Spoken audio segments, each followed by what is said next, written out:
Hi everybody, it's Robin from the Artsy Nest Studio. How are you doing today? I just thought I would do a really quick video on a couple things that I was working on.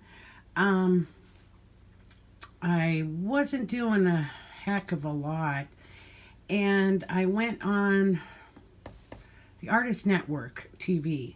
And they have a lot of nice videos on there, teaching videos on oh gee, every medium there is: watercolor, um, acrylics, oil paintings. They have other crafts too, I think. See, I wasn't looking at that, so I'm not 100% sure. But they have, mixed media and different things. And my interest right now, of course, I love watercolor, and I'm always trying to learn a little bit more about it. It is a little bit difficult to work with because watercolor likes to do what it wants to do, whereas acrylics, I haven't worked with oil, but acrylics, pastels, watercolor pencils, even marker, they go where you put them. Watercolor, it goes where it wants to go, and it likes water. So if, it'll like if you have a little drop of water that doesn't belong there, it will just like flow right to it. So, it's just something, it's a medium that you have to be careful with and you have to learn the ins and outs of. And I love it. I've fallen in love with watercolor, never thought I'd like it. But anyway, I found, let's see, there was a book. Actually, it wasn't a video, a book by Danielle Donaldson, and she has got the cutest whimsical designs, and her watercolor is just amazing. The way she blends her colors, and I just, I really, really love it. Well, I thought, okay, and I had a sale, so it's a digital, it's an ebook, so I got it. And in it, it had this practice of doing like a watercolor color study. And I thought, well, that's kind of neat. I had already showed this in another video. This was Jane Davenport, just a plain white canvas traveler's notebook here. And it had some inserts of watercolor paper. And it's not, I don't know if it is watercolor paper, but it's nice and sturdy. I hope that doesn't show up in the video. I just got like a weather alert just for getting rain, that's all. Nothing bad. But anyway, so real quick, I wanted to show you what I was working on.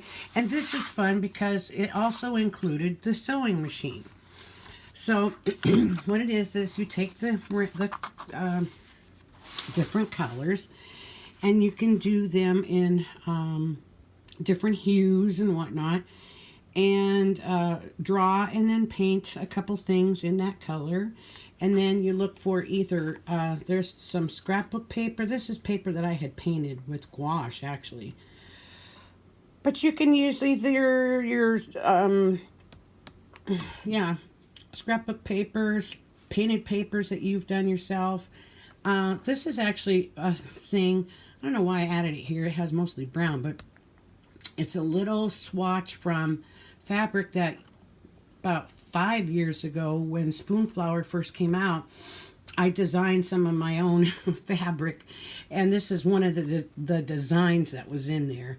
But anyways, I have some other like colonial type fabric. This is real ticking here from like an old pillow that I purchased years ago, and I would use it in my primitive folk art doll dresses and different things. And I even tried to keep, there was a little hole here on the side, and that's, from wear and tear, and gosh, no, I don't know how old that ticking was when I bought it. But anyway, so this is B is for blue. I added a little bit of washi tape up here. I like that hue, tint, whatever. I can't remember them now. What they are, the color, you have hue, tint, and tone, I think. But I'm not really off on that right now. But anyway, so this is what I did for blue. Now here's the other thing. You can't really see, I was playing around with the fancy stitches on my sewing machine.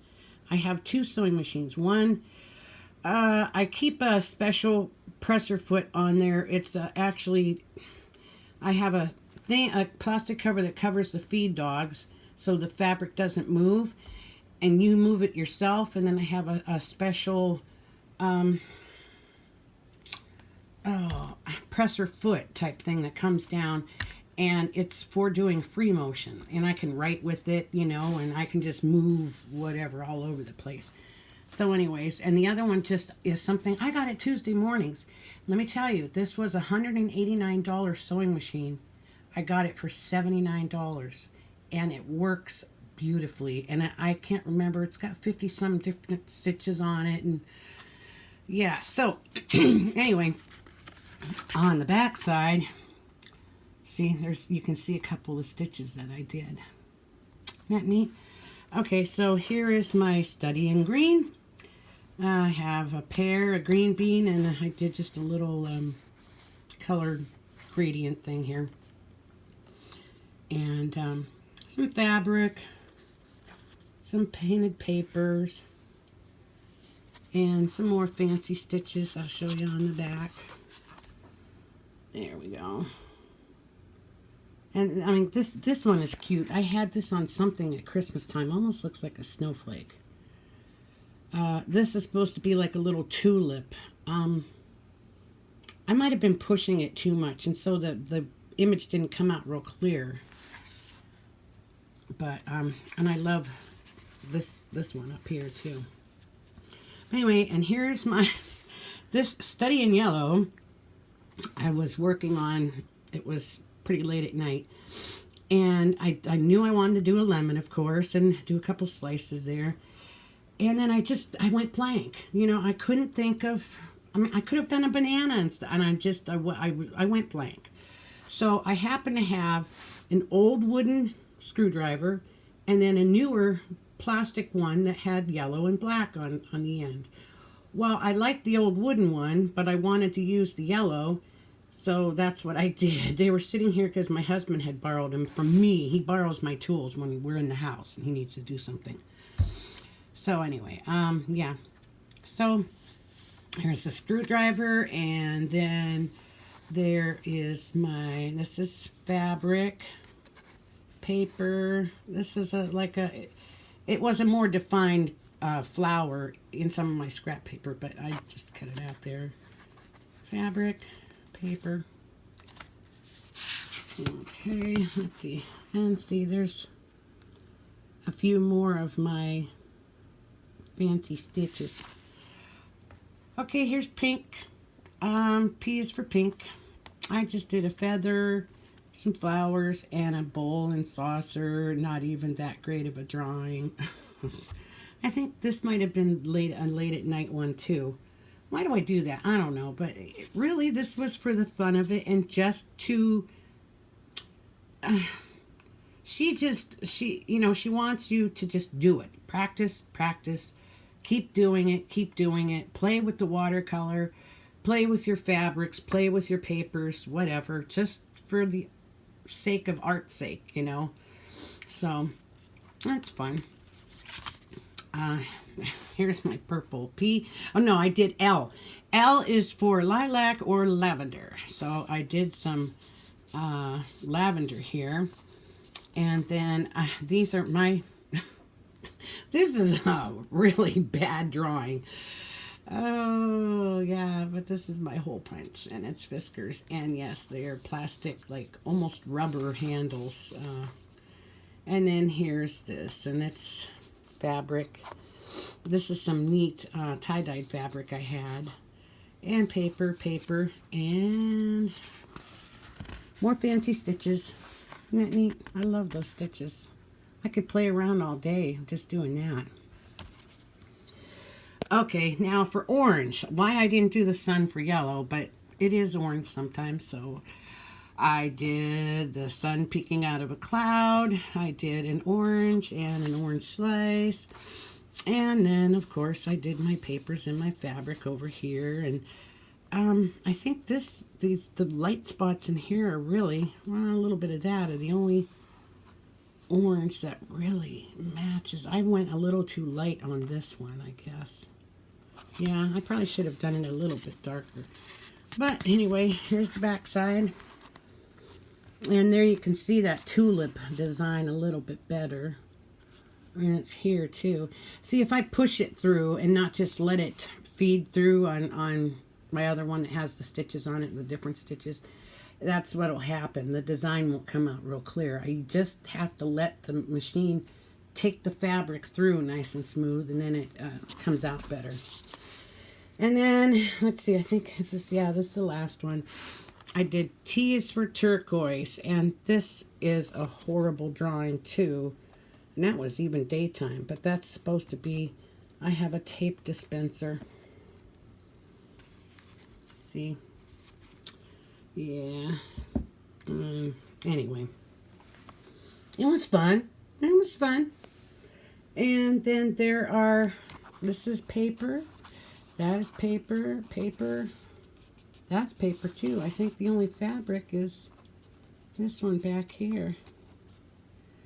I had a hard time finding any big enough pieces because I have a lot of fabrics that have this color in them, but they're more like maybe it's a flower print or whatever, and it doesn't have a big,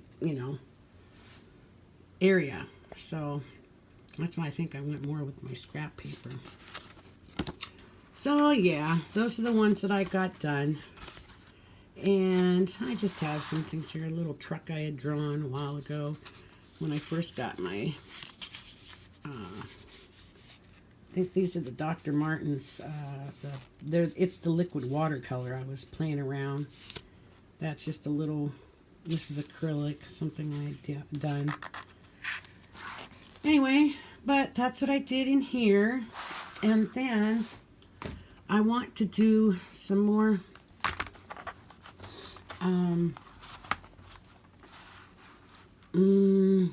regular journaling, but with the artsy involved, first putting color down, maybe doing, maybe even journaling with a little story behind it, whatever, but more artsy. Oh, I stuck these in here. I wanted to do something with those. But this was just, oh, I have to find the paper. I knew I wouldn't be prepared. There we go. It's this paper, and I just covered the front of this. I didn't like the cover on this. It's something that came in the Flow magazine, and you're supposed to add a photo with it and then do journaling. I like the paper. It's nice and heavy, and that's why I wanted to use it to put maybe acrylics, or it could hold a little bit of watercolor or gouache. Oh, my nose is really bad today. Just stuffy and runny. It goes between the two. Anyway, so I covered it. What I did, though, was I just took some watercolor after I covered this and did some over the paper itself, in different colors. And then I sprayed it. This is a piece of washi tape just to sturdy up the edge here. And then I even, let's see, you might be able to see a glare. Surprised you don't see a glare, because I used the gloss medium instead of the matte medium. I saved the matte for like projects that I'm maybe gonna sell, because I don't really like the glossy look that much. There, you can see a little bit of it, but just went over it to protect it. And then I did the back a little bit. I didn't pay as close attention to the back. But I have it in it's a Chic Sparrow.